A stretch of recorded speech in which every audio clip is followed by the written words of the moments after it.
Sustainability, ESG, and corporate responsibility can sometimes feel abstract or even political for cleaning professionals focused on running day-to-day operations. But what if ESG isn't about ideology at all? What if it's simply a practical business framework that many cleaning companies are already using without calling it that? In this conversation today with Steve Ashkin, we're going to get into this and focus on an article he wrote recently that you're going to really enjoy. Steve, welcome to the program. Well, thank you, Jeff. I appreciate you and I appreciate everyone listening in. Let's get right into it. This article you wrote, I like the title, Cleaning with a Conscience. You emphasize that ESG is not political, but a practical business framework. Why do you think that ESG has been misunderstood in the cleaning industry? And maybe a part two to that question, what's the simplest way to reframe it for business owners today? Let me be direct. I'm really not sure why it's framed the way it is. And candidly, Jeff, in many respects, it doesn't matter.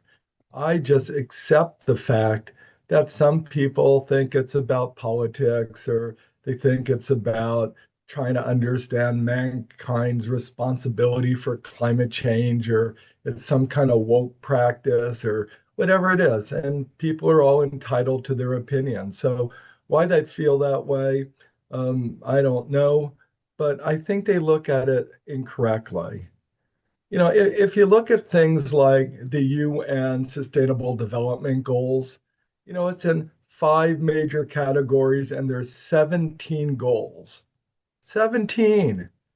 So, for a company who and a person working on sustainability, and in our industry, it's often someone who's wearing 12 other hats and have all kinds of other things and responsibilities to do.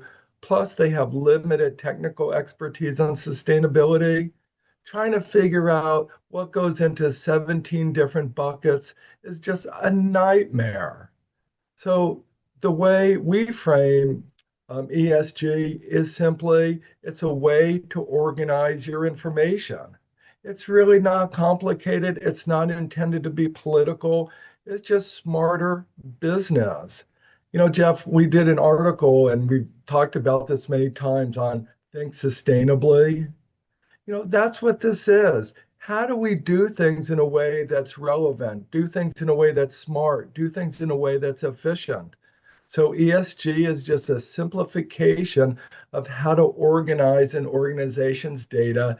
So I hope that answers your question, but gosh, I wish people would get over all the other nonsense and let's get down to business. So let's talk about that, Steve. I like your response. You describe ESG as something that should be, I guess, embedded into an organization's DNA, for lack of a better phrase, rather than treated as a separate initiative.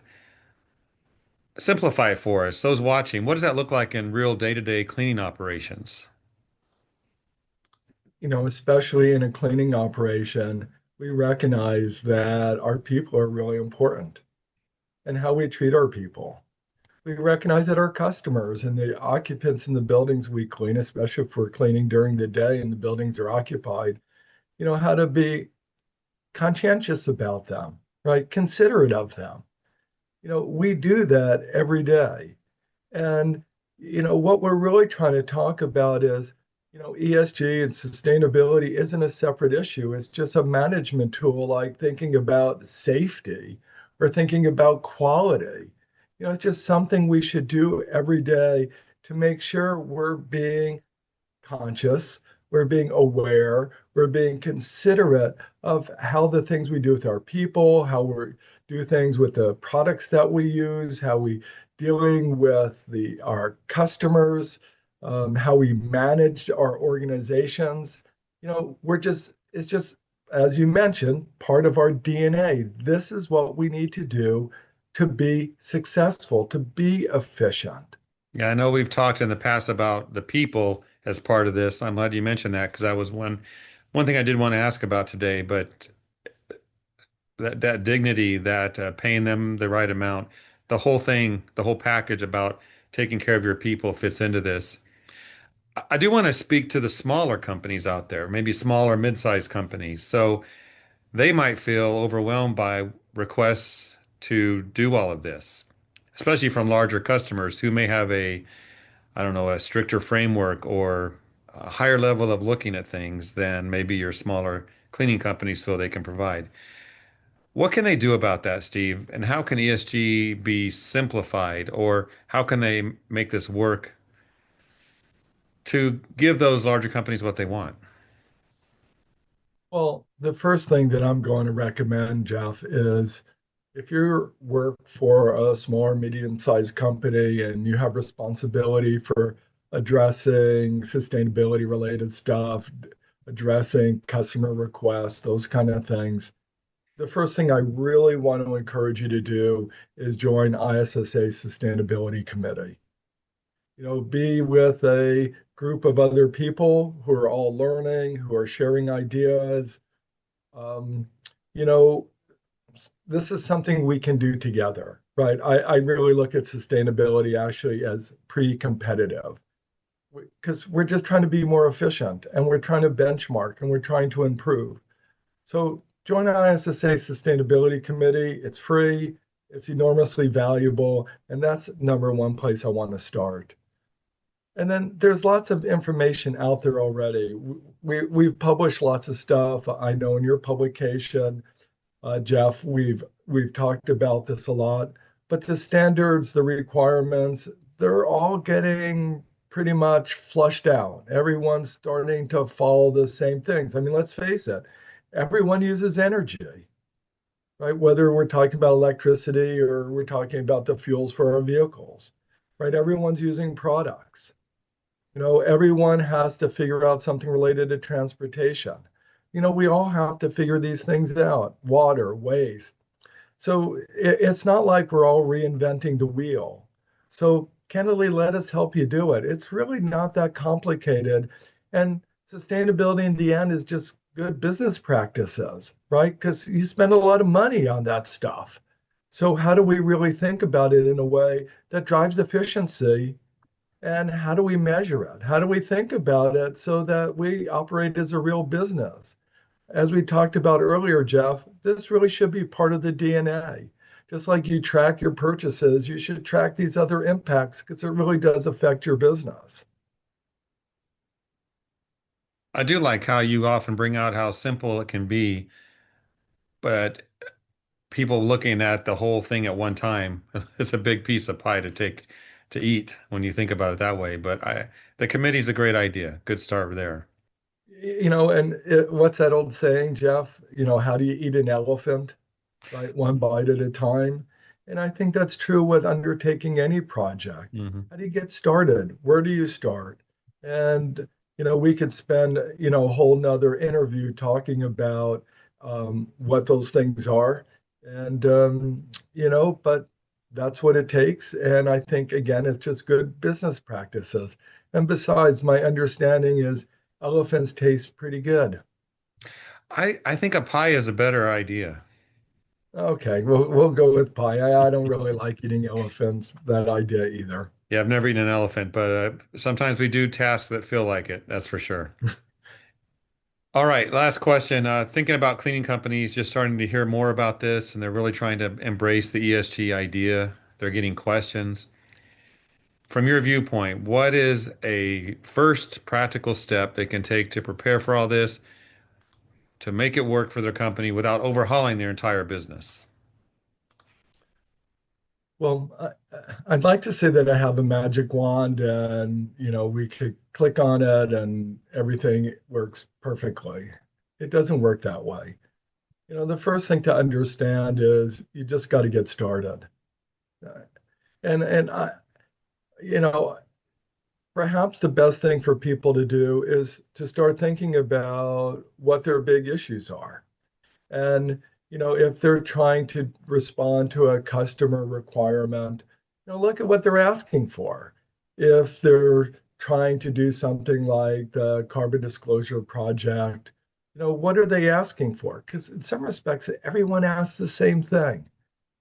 And so try to get a handle on what it is you're trying to solve. What really is the problem? And then the other issue is to really think about, and here's one of these technical terms for sustainability nerds. And it's a concept called materiality. And basically, what that term means is think about what's important for your business. And by important, we're not just talking about how you spend your money, but for example, in the cleaning world these days, people are our biggest challenge, right? Recruiting and retaining employees is really a challenge.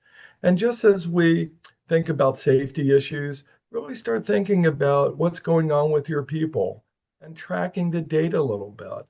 You know, if you're spending a lot of money on equipment or spending a lot of money on products, or if you're spending a lot of money on getting your people to the job sites, really think about what those things are, and then we can start tracking it, or you can start tracking it to really pay attention to what's going on. Fundamentally, Jeff, I think people in the cleaning industry are incredibly talented and smart and entrepreneurial and creative.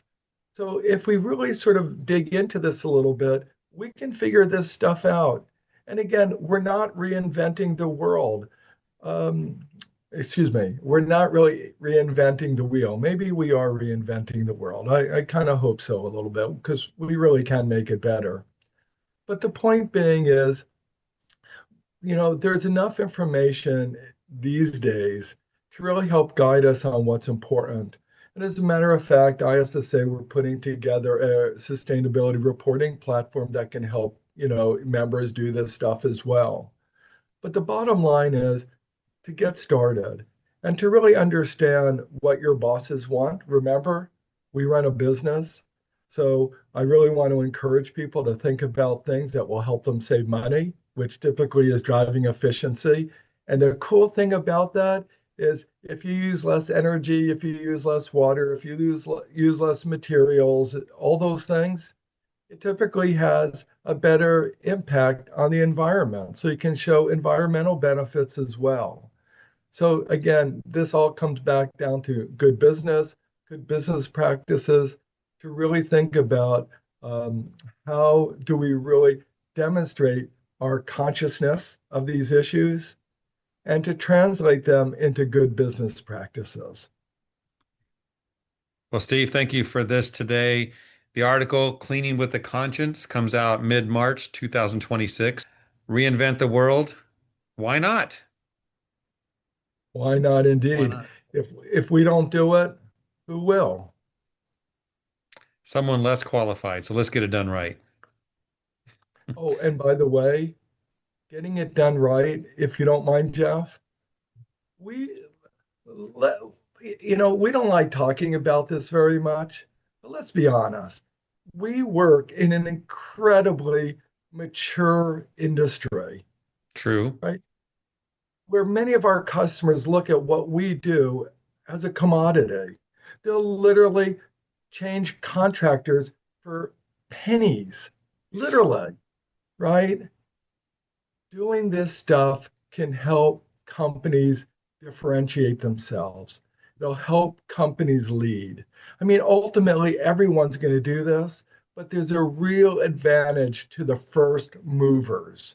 So I really want to encourage you to do this because it'll help you with your customers, it'll help you with your employees, it'll help you financially. And this is really the time to act.